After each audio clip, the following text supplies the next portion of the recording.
এরকম হয়ে থাকে এটা তো ভারী অন্যায় হয়েছে বলে আমি মনে করি। প্রথম দিন জেলা শাসক দেখা করেননি, খবরের কাগজে তার দেখানো হয়েছে, লেখা হয়েছে রাতে 10টার সময় কিংবা সামাজিক মাধ্যমে, সেটাও ঠিক না। এটা ডিএম নিজেই বলেছেন 8টার সময় এসেছে। 8টার সময় যদি কেউ যেতে যায় তো দেখা করতেই পারে, দেখা করেনি তো আমরা তার নিন্দা জানিয়েছিলাম ব্যক্তিগত পলিটিক্যাল পার্টির তরফ থেকে।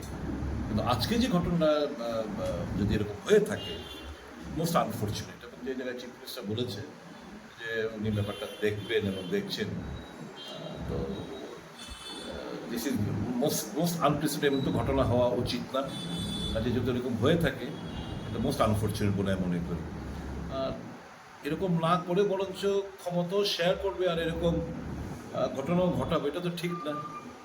কিছু করতে গেলে বেস্ট হবে, অপশন হবে you support withdraw from the state government.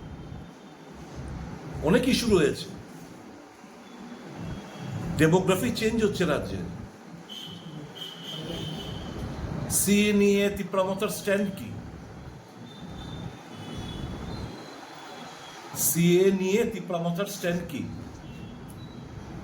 তো বিজেপির স্ট্যান্ড তো আমরা জানি, they want to implement CA এবং শুরু করেছে।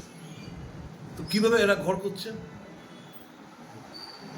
বিভিন্ন ইস্যু রয়েছে, অর্থনৈতিক ডিপ্রাইভেশনের ইস্যু রয়েছে, এডিসিকে কাজ করতে দিচ্ছে না, ইস্যু রয়েছে। নানা ইস্যুর প্রেক্ষিতে you withdraw the support from the government instead of doing all this nuisance act. সরকারও থাকবে, ক্ষমতাও ভোগ করবে, সমস্ত কিছু পাওয়ার প্রিভিলেজ এনজয় করবে, আবার এই তামসাগিরিও দেখাবে, সেটা হতে পারে না। এটা নাটক বলে আমি মনে করি।